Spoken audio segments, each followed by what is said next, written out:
ഈശോ മിശിഹായ്ക്ക് സ്തുതിയായിരിക്കട്ടെ. ഞാൻ മാണിപ്പറമ്പിലച്ചൻ. മരിയൻ ധ്യാനം 166 എപ്പിസോഡ്. ഇപ്പോഴും ഞങ്ങളുടെ മരണസമയത്തും ഞങ്ങൾക്ക് വേണ്ടി അപേക്ഷിക്കണമേ.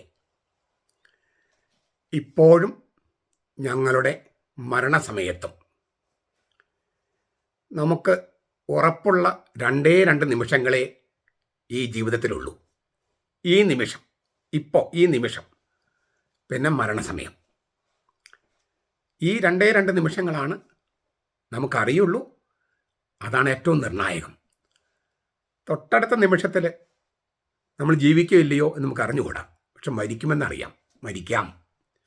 ഇപ്പം ഞാൻ ഈ പ്രസംഗം പൂർത്തിയാക്കുമെന്ന് എനിക്ക് ഉറപ്പുണ്ടോ? കുഴഞ്ഞു വേണമെങ്കിൽ മരിക്കാം. എവിടെ, എങ്ങനെ, എപ്പോൾ മരിക്കണമെന്ന് കർത്താവാണ് നിശ്ചയിക്കുന്നത്. കാരണം ജീവൻ്റെയും മരണത്തിൻ്റെയും നാഥൻ അവനാണ്. അപ്പോൾ ഈ നിമിഷം വളരെ പ്രധാനപ്പെട്ടതാണ്. പുതിയ നിയമത്തിൽ നമുക്ക് വളരെ ഈ സമയം, ഇന്ന്, ഈ നിമിഷം എന്നുള്ളത് ഇപ്പോഴാണ് രക്ഷയുടെ സമയം. ഇപ്പോഴാണ് കർത്താവ് വരുന്നത്. ഇപ്പോഴാണ് അവൻ വരുന്നു. തീർച്ചയായിട്ടും രണ്ടാമത്തെ ആഗമനത്തെക്കുറിച്ചുള്ള ചിന്ത അവിടെയുണ്ട്. പക്ഷെ നമുക്കെല്ലാം വ്യക്തിപരമായിട്ട് പറഞ്ഞാൽ അത് നമ്മൾ ഓരോരുത്തരെയും കൊണ്ടുപോകാൻ കർത്താവ് വരുന്ന നിമിഷമാണ്. നമ്മളത് അതേക്കുറിച്ച് ചിന്തിക്കാൻ വരുന്നു. സുവിശേഷത്തിൻ്റെ കഥ പറഞ്ഞാൽ ഇന്ന് നിങ്ങൾക്കൊരു രക്ഷകൻ പിറന്നിരിക്കുന്നു. അങ്ങനെയാണ് മാലാഖ ആട്ടിടയന്മാരോട് പറഞ്ഞത്. ലൂക്കാസിന് സുവിശേഷം 2-ാമത്തെ അധ്യായത്തിൽ ഇന്ന് നിങ്ങൾക്കായി ഒരു രക്ഷകൻ. ഇന്ന് നിങ്ങൾ കേട്ടിരിക്കേ ഈ തിരുവചനം പൂർത്തിയായിരിക്കുന്നു. അങ്ങനെയാണ് ലൂക്കാസിന് സുവിശേഷം 4-ാമത്തെ അധ്യായം 16 മുതലുള്ള വാക്യങ്ങളിൽ 18-ാമത്തെ വാക്യത്തിൽ ഈശോ മിശിഹാ നസ്രത്തിലെ സിനഗോഗിൽ പറഞ്ഞത്, നിങ്ങൾ കേട്ടിരിക്കെ ഇന്ന് ഈ തിരുവചനം നിറവേറിയിരിക്കുന്നു. ഇന്ന് നീ എന്നോടുകൂടെ പറുദീസയിലായിരിക്കും. ഇന്ന്. അങ്ങനെയാണ് കർത്താവ് പറഞ്ഞത്. അപ്പം ഈ നിമിഷം, ഇന്ന്, ഇപ്പോൾ, ഇന്നിൽ ശരിക്കും ജീവിക്കുന്നതാണ് അനശ്വരതയിൽ ജീവിക്കുന്നതിനുള്ള മാർഗം. നിത്യമായി അനശ്വരമായി ജീവിക്കാനുള്ള മാർഗം ഇന്ന്, ഈ നിമിഷം അർത്ഥവത്തായി ജീവിക്കുന്നതാണ്. പിന്നെ ഞാൻ പറഞ്ഞല്ലോ, ഈ നിമിഷവും പിന്നെ മരണസമയമാണ് നമുക്ക് നിശ്ചയമുള്ളത്. മരണസമയം ഹെബ്രായ ലേഖനം 9:27 നമ്മൾ വായിക്കുന്നത് ഇങ്ങനെയാണ്: ഒരിക്കൽ മരിക്കുകയും അതിനുശേഷം ന്യായവിധിയും മനുഷ്യർക്ക് നിശ്ചയിക്കപ്പെട്ടിരിക്കുന്നു. അതിനാൽ ക്രിസ്തു മരിച്ചു. അങ്ങനെ ഞാൻ പറഞ്ഞു പോകുന്നത് ആ വചനം. ഒരിക്കൽ മരിക്കുകയും അതിനുശേഷം ന്യായവിധിയും മനുഷ്യർക്ക് നിശ്ചയിക്കപ്പെട്ടിരിക്കുന്നു. ഒരൊറ്റ ജീവിതമേ ഉള്ളൂ, അത് മരിക്കും, പിന്നെ ന്യായവിധി. അങ്ങനെയാണ് മനുഷ്യർക്ക് നിശ്ചയിക്കപ്പെട്ടിരിക്കുന്നത്. പുനർജന്മം ഉണ്ടെന്നൊക്കെ വെറുതെ പറയുന്നതാണ്. ഇനി പുനർജന്മം ഉണ്ടെങ്കിൽ തന്നെ അവരത് ഇല്ലാതിരിക്കാൻ വേണ്ടിയല്ലേ അമ്പലങ്ങളിൽ പോകുന്നത്. എന്നുവെച്ചാൽ മോശം കാര്യമാണ് പുനർജന്മം, റീഇൻകാർണേഷൻ. പന്നിയായിട്ടും പട്ടിയായിട്ടും നരിയായിട്ടൊക്കെ ജനിക്കുന്നത് നല്ല കാര്യമാണ്. പിന്നെ പട്ടിക്കും നായിക്കും നരിക്കും ഒക്കെ ആത്മാവുണ്ടോ? പട്ടിയിറച്ചി ജപ്പാനിലും ചൈനയിലൊക്കെ റെസ്റ്റോറൻറ്റ് വിളമ്പും. അപ്പോൾ നമ്മൾ പട്ടിയായിട്ടൊക്കെ ജനിച്ചാൽ, പന്നിയായിട്ട് ജനിച്ചാൽ യൂറോപ്പിലെ റെസ്റ്റോറൻറ്റിൽ ഭക്ഷണമായി മറ്റും വരും. അപ്പോൾ ഇതൊക്കെ ഒരു എന്താ പറയുക, അത്ര ശരിയല്ലാത്ത പ്രത്യയശാസ്ത്രങ്ങളാണ്. ഒരൊറ്റ ജീവിതമേ ഉള്ളൂ, അതിൻ്റെ അവസാനം മരിക്കണം, ഒരിക്കൽ മരിക്കണം, അതിനുശേഷം ന്യായവിധി. ഇത് മനുഷ്യർക്ക് നിശ്ചയിക്കപ്പെട്ടിരിക്കുന്നു. ഹെബ്രായ ലേഖനം 9:27.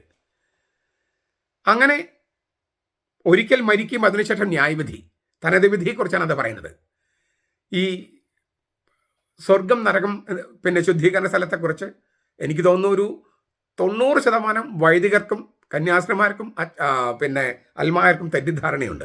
എന്താണ് കത്തോലിക്ക സഭ പഠിപ്പിക്കുന്നതെന്ന് ഭൂരിഭാഗം വൈദികർക്ക് അറിയില്ല എന്നാണ് ഞാൻ വിചാരിക്കുന്നത്. അവർ തെറ്റായി പഠിപ്പിക്കുന്നത് കൊണ്ട് ആത്മാവ് എന്ന് പറയുന്നത് ഹിന്ദുക്കളും പിന്നെ ഗ്രീക്കുകാരും പറയുന്ന പോലെയാണ് ക്രിസ്ത്യാനികൾ പറയുന്നതെന്നാണ് അച്ഛന്മാർ പലരും വിചാരിക്കുന്നത്. അൽമായർ അങ്ങനെ ഒരുപാട് പേര് വിചാരിക്കുന്നു, കന്യാസ്ത്രീകളും. എന്നാൽ നിങ്ങൾ കത്തോലിക്ക സഭയുടെ പ്രബോധനം എടുത്തു നോക്കിയാൽ വളരെ കൃത്യമായിട്ട് അവിടെ പഠിപ്പിച്ചിട്ടുണ്ട്. എന്താണ് ഈ തനത് വിധി? വിധി എന്ന് പറഞ്ഞാൽ ഐദർ ഓർ, ഏതെങ്കിലും ഒന്നുകിൽ സ്വർഗം അല്ലെങ്കിൽ നരകം.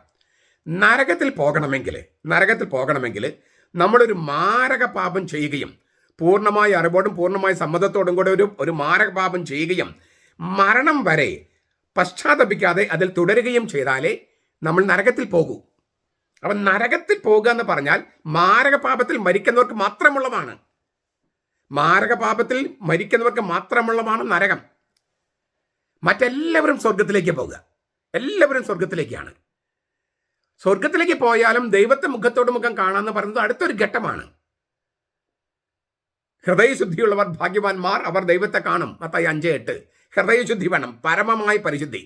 നിങ്ങളുടെ സ്വർഗസ്ഥനായ പിതാവ് പരിപൂർണനായിരിക്കുന്നത് പോലെ നിങ്ങൾ പരിപൂർണരായിരിക്കണം. പരമപരിശുദ്ധനായ ദൈവത്തെ മുഖത്തോട് മുഖം കാണണമെങ്കിൽ അവൻ്റെ അത്രയും പരിശുദ്ധി വേണം. അപ്പോൾ നമ്മൾ മാരകപാപമില്ലാതെ മരിച്ചു, സ്വർഗത്തിലേക്കുള്ള പ്രതിഫലം കിട്ടി, പക്ഷെ ദൈവത്തെ കാണാൻ പറ്റില്ല. അങ്ങനെ സ്വർഗത്തിന് പ്രതിഫലം കിട്ടുകയും ദൈവത്തെ മുഖത്തോട് മുഖം കാണാൻ പറ്റാതിരിക്കുകയും ചെയ്യുന്നവർക്ക് ദൈവം കൊടുക്കുന്ന ഒരു ഗ്രേസ് പീരീഡ് ഓഫ് പ്യൂരിഫിക്കേഷനാണ് ശുദ്ധീകരണ സ്ഥലം. അത് ചില അച്ഛന്മാരെ പഠിപ്പിക്കുന്ന പോലെ അഗ്നിയിൽ കിടന്ന് വെന്ത് ഇതൊന്നുമല്ല. പിന്നെ ഞാൻ അവിടെ പോയി മാമോയിസം മുക്കിയിട്ടുണ്ട്, ഞാൻ അവിടെ ആത്മാക്കളെ കണ്ടിട്ടുണ്ടെന്നൊക്കെ ചില അച്ഛന്മാരെ പഠിപ്പിക്കുന്നുണ്ട്. അതെല്ലാം പാഷാണ്ഡതയാണ്, കത്തോലിക്ക സഭയുടെ പ്രബോധനങ്ങൾക്ക് വിരുദ്ധമാണ്. ഞാൻ ഈ പറയുന്നതാണ് കത്തോലിക്ക സഭയുടെ പ്രബോധനം. ഇത് ഞാൻ പറയുന്നത് കൊണ്ടല്ല, നിങ്ങൾ കത്തോലിക്ക സഭയുടെ മതബോധനം എടുത്ത് വായിച്ചാൽ അവിടെ കൃത്യമായിട്ട് എഴുതിയിട്ടുണ്ട്. 1035 ആ ഖണ്ഡികൾ നോക്കിയാൽ നിങ്ങൾക്ക് കിട്ടുമെന്നാണ് എൻ്റെ ഓർമ്മ. ചുരുക്കത്തിൽ മാരക പാപത്തിൽ മരിച്ചാലാണ് നരകമെന്ന ശിക്ഷ, അല്ലാത്തവർക്കെല്ലാം സ്വർഗമാണ്. അതിനാൽ മാരക പാപത്തിൽ മരിക്കാതിരിക്കാൻ, അതായത് നമ്മളൊരു പൂർണ്ണമായ അറിവോടും പൂർണ്ണ സംഭവത്തോടും മാരകപാപം ചെയ്തെന്ന് വിചാരിക്കുക, കുമ്പസാരിക്കാൻ ശരിക്കൊരു കുമ്പസാരം നടത്തുന്ന മുമ്പ് മരിച്ചു പോയാൽ അതൊരു കഷ്ടമാണ്. അപ്പം അങ്ങനെ സംഭവിക്കാതിരിക്കാൻ ആ സമയത്തെങ്കിലും പശ്ചാത്തപിച്ച് മാനസാന്തരപ്പെട്ട് ദൈവവുമായിട്ട് രമ്യതപ്പെടാനുള്ള കൃപ കിട്ടണമെന്നാണ് നമ്മൾ പ്രാർത്ഥിക്കുന്നത്. അത് വളരെ നല്ലതല്ലേ? ഞാനൊരു ഒരു ഒരു സംഭവം ഞാൻ ഓർമ്മയിൽ നിന്ന് പറയുന്നതാണ്. ഫുൾട്ടൻ ജെഷീൻ്റെ ജീവിതവുമായിട്ട് ബന്ധപ്പെട്ട് ഒരു സംഭവം ഞാൻ ഓർമ്മയിൽ നിന്നാണ് പറയുന്നത്. ചിലപ്പോൾ ചില വ്യത്യാസങ്ങളുണ്ടാകാം. ഒരു നിരീശ്വരവാദി മരിക്കാൻ കിടക്കുകയാണ് ഹോസ്പിറ്റലിൽ. അപ്പം ഫുൾട്ടൻ ജെഷീൻ മെത്രാൻ അവിടെ കുർബാനയുമായിട്ട് ചെന്നു. എന്നിട്ട് പറഞ്ഞു, ജോൺ മറ്റാണ് അദ്ദേഹത്തിൻ്റെ പേര് തോന്നു. ഈ ജോണിനോട് പറഞ്ഞു, ജോണെ, ഞാൻ കർത്താവുമായിട്ടാണ് വന്നിരിക്കുന്നത്, നീ ഒന്ന് കുമ്പസാരിച്ച് കുർബാന കൈക്കൊള്ളു. എനിക്ക് വേണ്ട, ഞാൻ കർത്താവിൽ വിശ്വസിക്കുന്നില്ല, ദൈവത്തിൽ വിശ്വസിക്കുന്നില്ല. അങ്ങനെ ഈ മെത്രാൻജൻ എല്ലാ ദിവസവും ചെന്നു. എനിക്ക് തോന്നുന്നൊരു 15 ദിവസത്തോളം മെത്രാൻ ഈ ജോണിനെ, നിരീശ്വരവാദിയായ അവനെ കാണാൻ ചെന്നു. പക്ഷേ അദ്ദേഹം മാനസാന്തരപ്പെടാൻ തയ്യാറായില്ല. അവസാനത്തെ ദിവസം പോരുമ്പോൾ മെത്രാന് തോന്നി മിക്കവാറും ഈ രാത്രിയും കടന്നു പോകില്ല ഈ ജോൺ എന്ന് പറഞ്ഞ ആൾ. അപ്പോൾ നേഴ്സിനോട് പറഞ്ഞു, എപ്പോൾ വേണമെങ്കിലും വിളിക്കാം, ഏത് രാത്രിയാണെങ്കിലും വിളിക്കാം. ജോൺ പറയാണ് എനിക്കൊന്ന് കുമ്പസാരിക്കണമെന്നോ കുർബാന സ്വീകരിക്കണമെന്ന് പറയുകയാണെങ്കിൽ ഞാൻ എപ്പോൾ വേണമെങ്കിലും നേഴ്സ് വിളിച്ചോ, പിതാവല്ലേ ഉറങ്ങല്ലേ എന്നൊന്നും വിചാരിക്കരുത്, എന്നെ വിളിച്ചോളൂ, ഞാൻ കുർബാനയും മറ്റ് വരാമെന്ന് നേഴ്സിനെ ചട്ടം കെട്ടിപ്പോയി. അന്ന് രാത്രി ഈ ജോൺ മരിച്ചു. പിറ്റേ ദിവസം മെത്രാനച്ചൻ വന്നു, നേഴ്സിനോട് ചോദിച്ചു. അപ്പോൾ നേഴ്സ് പറഞ്ഞു, പുള്ളി കുമ്പസാരിക്കണമെന്നും കുർബാന ചൊല്ലണം സ്വീകരിക്കണമെന്നും പറഞ്ഞില്ല, പക്ഷേ അവസാന നിമിഷങ്ങളിൽ എൻ്റെ ഈശോ, എൻ്റെ ഈശോ, എൻ്റെ ഈശോ എന്ന് പറഞ്ഞിട്ടാണ് മരിച്ചത്. നിരീശ്വരവാദിയായിരുന്നു ജീവിതകാലം മുഴുവൻ. എൻ്റെ ഈശോ പശ്ചാത്തപിച്ച്. അപ്പം ആ നേരത്ത്, ആ മരണസമയത്ത് അതൊന്ന് കടന്നു പോകുക.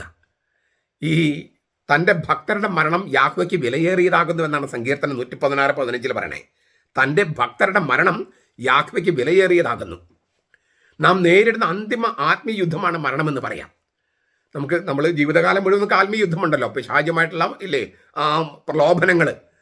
അതിന് നമുക്ക് എന്തുമാത്രം പരീക്ഷകളും പ്രലോഭനങ്ങളൊക്കെ ഉണ്ട് നമുക്ക് ജീവിതത്തിൽ. തകർച്ചകളൊക്കെ ചില പ്രലോഭനമായിട്ട് വരും.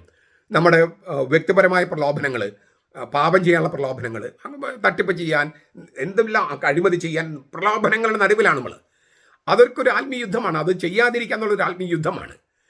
അങ്ങനെയുള്ള ആത്മീയ യുദ്ധത്തിൽ ഏറ്റവും അന്തിമമായ ആത്മീയ യുദ്ധമാണ് മരണം. ആ മരണസമയത്ത് നമുക്ക് നേരിടാൻ നമുക്ക് ഒത്തിരി ശക്തി വേണം ആ യുദ്ധം ജയിക്കാനായിട്ട്.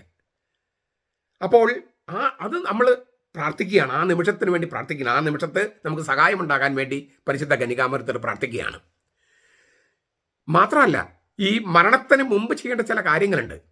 ഈ യെശയ്യായുടെ പുസ്തകം 38:1 നമ്മൾ കാണുകയാണ്, അക്കാലത്ത് ഹിസക്കിയ രാജാവ് മാരകരോഗം ബാധിച്ച് ആസന്ന മരണനായി.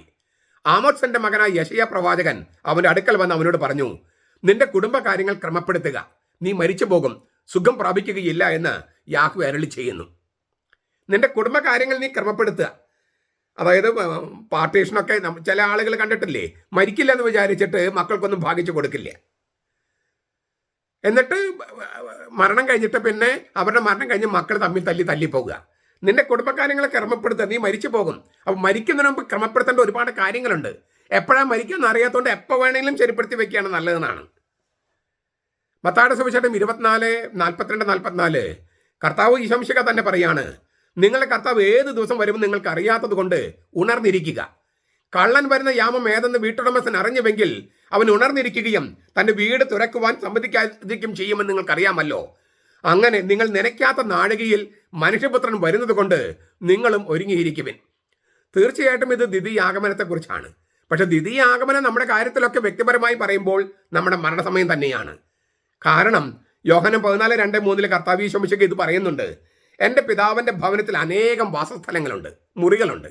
ഇല്ലെങ്കിൽ ഞാൻ നിങ്ങളോട് പറയുമായിരുന്നു മുറിയില്ലെന്ന്. ഞാൻ നിങ്ങൾക്ക് സ്ഥലം ഒരുക്കാൻ പോകുന്നു. ഞാൻ പോയി നിങ്ങൾക്ക് സ്ഥലം ഒരുക്കി കഴിയുമ്പോൾ ഞാൻ ആയിരിക്കുന്നിടത്ത് നിങ്ങളും ആയിരിക്കേണ്ടതിന് ഞാൻ വീണ്ടും വന്ന് നിങ്ങളെ എന്നിലേക്ക് തന്നെ ചേർത്തുകൊള്ളും. അപ്പൊ കർത്താവ് വീണ്ടും വരുന്നത് വ്യക്തിപരമായിട്ട് നമ്മൾ ഓരോരുത്തരെയും കൊണ്ടുപോകാനാ. അങ്ങനെ കൊണ്ടുപോകാനും വരുമ്പോൾ അവനിലേക്ക് തന്നെ ചേർത്ത് കൊള്ളാൻ യോഗ്യത നമുക്ക് ഉണ്ടാകണ്ടേ? നമ്മൾ പാപത്തിൽ മരിക്കാതിരിക്കണ്ടേ? നമ്മൾ പുണ്യത്തിൽ ജീവിക്കണ്ടേ?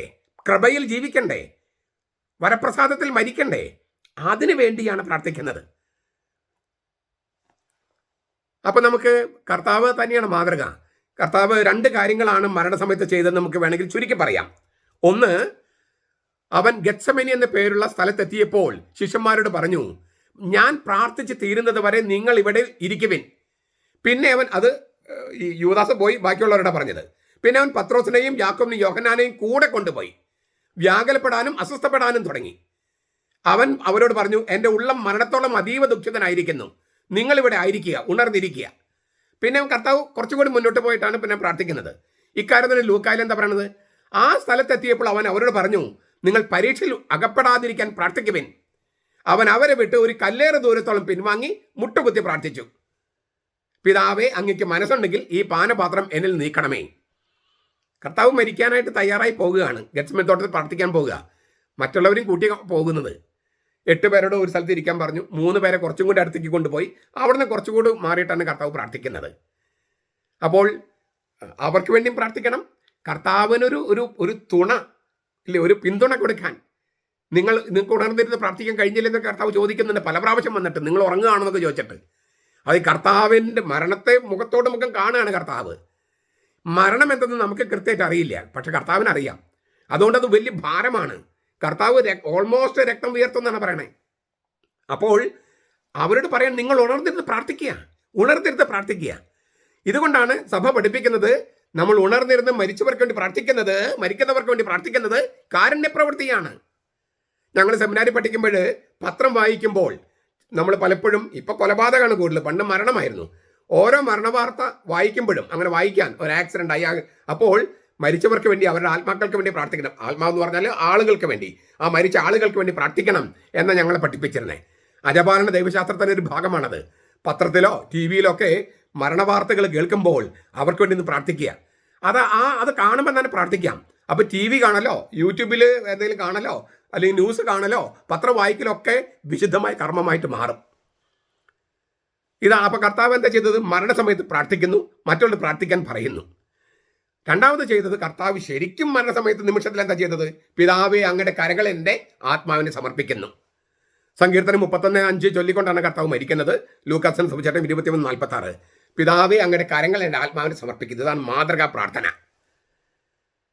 അതുകൊണ്ട് ഈ സമയത്തും, ഈ നിമിഷത്തിലും മരണസമയത്തും ഞങ്ങൾക്ക് വേണ്ടി പ്രാർത്ഥിക്കണമെന്ന് മറിയത്തോട് പറയാണ്. 2 തിമോത്തി 1:18 ആ ദിവസങ്ങളിൽ കർത്താവിൻ്റെ പക്കൽ കരുണ കണ്ടെത്താൻ കർത്താവ് അവന് സംഗതി വരുത്തട്ടെ എന്ന് മരിച്ചുപോയ ഒനേസിഫോറസിന് വേണ്ടി പൗലോസ് പ്രാർത്ഥിക്കുന്നുണ്ട്. 2 തിമോത്തി 1:18. ആ കുടുംബത്തോടൊക്കെ എൻ്റെ ഗ്രീറ്റിംഗ്സ് പറയണമെന്ന് പറഞ്ഞിട്ട് 16-ാമത്തെ വാക്യത്തിൽ പറഞ്ഞിട്ട് 16, 17, 18-ാമത്തെ വാക്യത്തിൽ പറയാണ്, ആ ദിവസങ്ങളിൽ കർത്താവിൻ്റെ പക്കൽ കരുണ കണ്ടെത്താൻ കർത്താവ് ഒനേസിഫോറസിന് സംഗതി വരുത്തട്ടെ. അതായത് ഒനേസിഫോറസ് മരിച്ചു പോയെന്നർത്ഥം. അവനുവേണ്ടി പ്രാർത്ഥിക്കുകയാണ് പൗലോസിന് വലിയ തുണയായിരുന്ന ആളാണ് ഈ ഒനേസിഫോറസ്. ചുരുക്കത്തിൽ ഇപ്പോഴും ഞങ്ങളുടെ മരണസമയത്തും ഞങ്ങൾക്ക് വേണ്ടി പ്രാർത്ഥിക്കണമേ എന്ന് നമ്മൾ മറിയത്തോട് പറയുകയാണ്. പാരമ്പര്യമനുസരിച്ച് യൗസേപ്പ് പിതാവ് മറിയത്തിൻ്റെ മടിയിൽ ആണ് യേശുവിന് ഏതാണ്ട് 10-15 വയസ്സുള്ളപ്പോൾ യൗസേപ്പ് പിതാവ് മരിച്ചു എന്നാണ് നമ്മൾ ഊഹിക്കുന്നത്. കാരണം ഈശോയുടെ പരസ്യ ജീവിതകാലത്ത് യൗസേപ്പ് പിതാവ് പ്രത്യക്ഷപ്പെടുന്നില്ല.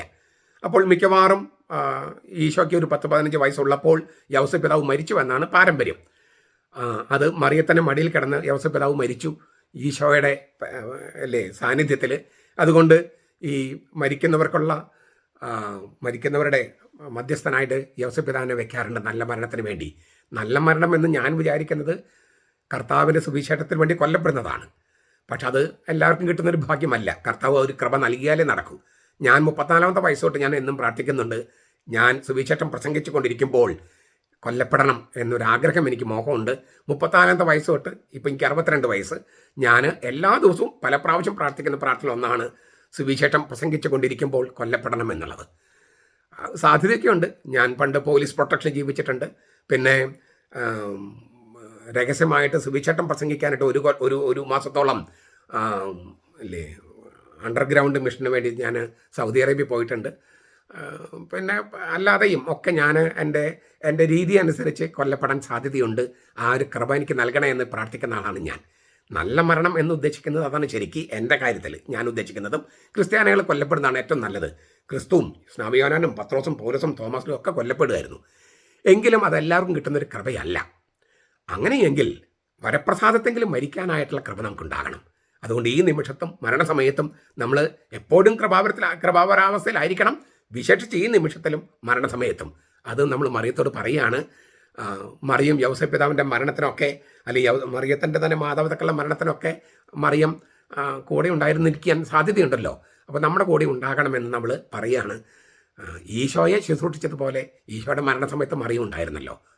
കുരിശിന് തൊട്ട് മുമ്പിൽ കർത്താവിൻ്റെ മരണത്തിന് സാക്ഷിയാണ്. അപ്പോൾ നമ്മളെ സഹായിക്കാൻ ഏറ്റവും പറ്റുന്ന ഒരാളാണ് പരിശുദ്ധ കന്യകാമറിയം തിരുവചനങ്ങൾ അനുസരിച്ച്. അതുകൊണ്ട് തന്നെ നമ്മൾ മറിയത്തിൻ്റെ അപേക്ഷ സഹായം ചോദിക്കുകയാണ്. അത് നമ്മൾ കൊണ്ടുചെല്ലുമ്പോൾ അനേകം പ്രാവശ്യം പ്രാർത്ഥിക്കുകയാണ്. അതിഗംഭീരമായ പ്രാർത്ഥനയാണെന്ന് പ്രോത്സാഹിപ്പിക്കാൻ വേണ്ടിയാണ് ഞാൻ ഇത്രയും പറഞ്ഞത്. ഇപ്പോഴും മരണസമയത്തും ഞങ്ങൾക്ക് വേണ്ടി പ്രാർത്ഥിക്കണമേ എന്ന് പറഞ്ഞുകൊണ്ട് തന്നെ നമുക്ക് ഈ പ്രാർത്ഥന ഈ വീഡിയോ കോൺഫറൻസ് അവസാനിപ്പിക്കാം. നന്മ നിറഞ്ഞ മറിയമേ സ്വസ്തി, കർത്താവ് അങ്ങയുടെ കൂടെ സ്ത്രീകളിൽ അങ്ങ് അനുഗ്രഹിതയാകുന്നു. അങ്ങയുടെ ദുരിതം ഫലമായ ഈശോ അനുഗ്രഹിതനാകുന്നു. പരിശുദ്ധ മറിയമേ തമ്പുരാൻ്റെ അമ്മേ, പാപികളായ ഞങ്ങൾക്ക് വേണ്ടി ഇപ്പോഴും ഞങ്ങളുടെ മരണസമയത്തും തമ്പുരാനോട് അപേക്ഷിക്കണമേ. ആമേൻ. നമ്മുടെ കർത്താവ് ഈശോ മിശിഹായുടെ കൃപയും പിതാവായ ദൈവത്തിൻ്റെ സ്നേഹവും പരിശുദ്ധാത്മാവിൻ്റെ സഹവാസവും നാം എല്ലാവരോടും കൂടി ഉണ്ടായിരിക്കട്ടെ, ഇപ്പോഴും എപ്പോഴും എന്നേക്കും. ആമേൻ.